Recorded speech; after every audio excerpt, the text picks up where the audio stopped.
Magandang tanghali ulit sa ating lahat at welcome again to my channel. Welcome again and welcome back to me guys. So, wag ninyong babaktawan o lalaktawan tong ating content ngayong araw. I'm sure na hindi ninyo pagsisisihan na pinanood nyo ito mula umpisa hanggang hulihan. And syempre, wag na wag kayong mag-i-skip ng segments, okay? Buuin nyo tong video na to mula umpisa hanggang hulihan. And don't forget to share this video, okay? So, dumako na tayo sa ating very interesting naming topic for today's video. Lord gave me you to show me what's real. Don't worry guys, don't worry. Malapit na talagang tanggap naman nila na mag-asawa sila Alden at Ming. Tanggap nila kung ano man yung nangyayari. Kaya nga tignan nyo na tatapos na yung bahay na pinapagawa, yung bagong bahay. And guys, mangingibang bansa na lang yung mga yan. So, eto na guys, watch this. Mamaya ipapaluwanag sa inyo ng buong buo. So, eto na guys, watch this. At kung nakita nyo na ngayong recap, so once again, say TT of sa mga admins, dumako na tayo sa ating main topic for today's video. Kanta muna tayo ng God gave me to show me what's real. Yan nga ang tamang kanta ng nasasangkot ngayon ng si Arjo Atayde sa flood control sa di umano'y flood control project dahil isa siya sa mga magnanakaw ng kaban ng Pilipinas. At napatunayan na yan guys, napatunayan na yan na isa siya sa mga sangkot dyan at isa siya sa mga mandarambong magnanakaw dito sa Pilipinas. At syempre na dapat tayo nagpapakasasa pero siya ay nagpapakasasa. At ito na nga, dumako na tayo sa ating main topic for today's video. Like what I said earlier,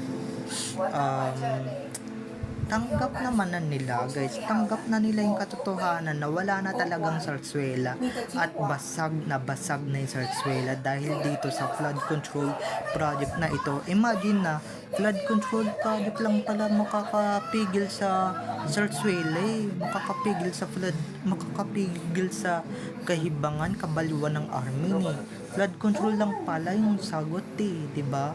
At ito na nga, tanggap naman na nilang mag-asawa yung sila Alden at Ming at hindi naman na sila kontra doon. Syempre, ba't ka pa ko kontra? Nadadawit ka na nga sa kawalangyaan dito sa Pilipinas na kinakasangkutan mo. Tapos, ari-ari ba ka pa? Diba? Epal ka pa. Kaya ito na nga, tapos na nga bali-balita ko, tapos na nga yung pinapagawa ng mag-asawa na bahay, bagong bahay, may bago na naman silang mansion, may bago na naman silang naipundar sa malinis na paraan na hindi sa flood control project, okay? Di gaya ni Arjo na nagpundar lang naman ng mga sasakyan, chopper, kung ano-ano pang bahay, resort, galing dyan sa flood control project. Pero si Alden at si Maine, may naipundar na naman yung dalawa na mag-asawa o yung mag-asawa na yan ng bahay, okay? Bahay nila, okay? Sariling bahay at bago nilang bahay, kung saan ay gagawa na naman sila ng bagong memory, gagawa na naman sila ng mga bagong alaala, gagawa na naman sila ng bagong digmaan. Eme lang guys, eme lang, pero totoo naman diba, marami silang gagawin na memories doon. At guys, take note hard work money yan, niloloko lang sila ng employer. Yung ipinopundal nila dyan, itinatrabaho nila galing sa mga endorsement ni Alden, sa Stars on the Floor, sa Itbulaga, diba, na pumapasok si Maine. Galing doon ang mga nila dyan sa dream houses nila or sa bahay nila. Grabe, bongga. Yan yung masasabi natin na ari-arian talaga na talagang sa inyo, talagang pinagpaguran mo, talagang pinagpuyatan mo at talagang pinaglaanan mo talaga ng panahon, talagang ginugol mo yung oras mo, yung dugot pawis mo, ang puhunan mo dyan, yung pag-iyak mo, ang pagiging direktor mo, 'di ba? Yung pagiging host mo. At syempre, kahit na maraming basher, talagang isa din yan sa mga dahilan kung ba't lalong dumadagsa ng blessings yan sina Alden at Main, 'di ba? Di gaya ng isa, 'di ba? Yung mga naipupundar, yung mga pinagyayabang sa YouTube, sa TikTok, sa Facebook, sa kung ano-ano mga pages niya, ay naku, talagang bunga ng flood control project. Kaya tignan niyo, 'di ba? Deserve naman talaga ni na Alden at May talaga na kahit papaano magliwalyo man lang kahit paminsan-minsan or kahit minsan man lang. 'Di ba? Mag-abroad, mag-unwind, 'di ba? Mag-relax, mag-bonding, 'di ba? Makipaglaro sa mga anak nila, sa mga junakis nila, 'di ba? Kaysa naman dito sa Pilipinas, dito ka sa Pilipinas kahit wala ka naman ginagawa, kahit naman hindi ka dapat madamay, wala, napapabalitang asawa mo daw kuno, 'di ba? Ang alam ng mga tao is mag-asawa yung Armin, kaya dinadamay nila si Main, pero hindi nila alam talagang si Alden talagang asawa niya, at talagang si Alden lang ang one and only great love lang ni Main. At wala nang iba pa, guys. Wala nang makakapantay at wala nang makakatalo doon. 'Di ba? Tanggapin nyo na lang kasi. Yung iba kasi dito, hindi pa nila tanggap Kung yung si Arjo nga tanggap ng mag-asawa yung dalawa, 'di ba? Dahil wala na siyang magagawa, hindi na siya makaka-epal dahil wasak na yung Sarsuela. 'Di ba? Flood control project na mismo yung nagwasak sa Sarsuela, kung ano namang kabalbalan ang pinagagagawa ng mga army or ng mga sangkot sa Sarsuela, talagang wala kapalaran nyo na yan, 'di ba? Talagang ganyan talaga kayo, ginusto nyo yan, 'di ba?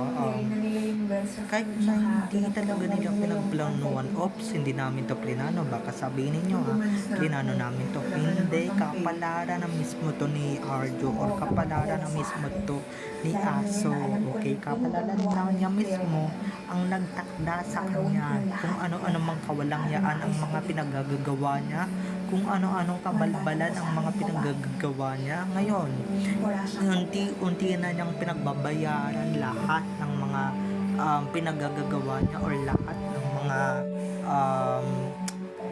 ng mga kasalanan, 'di ba? Pinagagagawa niya na siya mismo ang gumagawa dahil diyan sa pesteng Sarsuela na yan, dahil diyan sa lecheng Sarsuela na yan.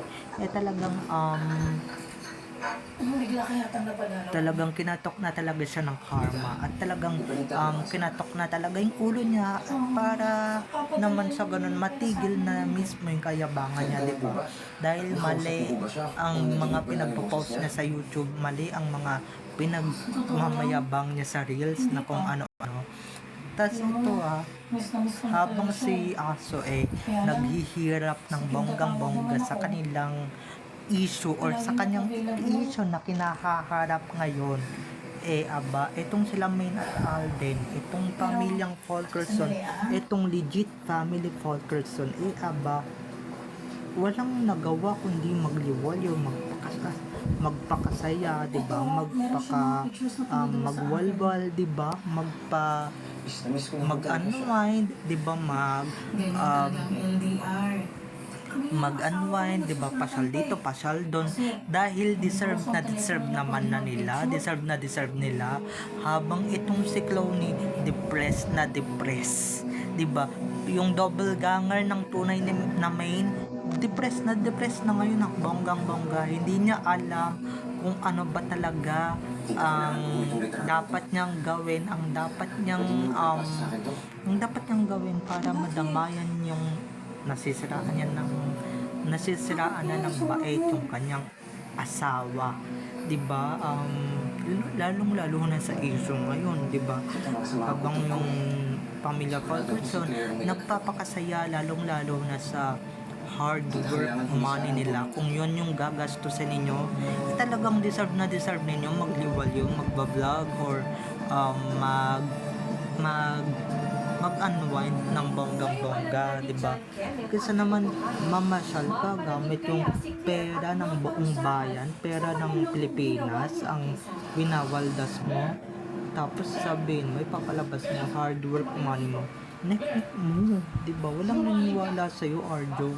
Di ba? Ang mismong inuusig ka na mismo ni God, mismong mundo at kapalaran mo na yung nagtatakda sa'yo niyan dahil sa mga kawalangyaan, kabalbalan na pinaggagawa mo, sa mga kawalangyaan na pangwawasak mo sa Aldab Nation, sa Aldab.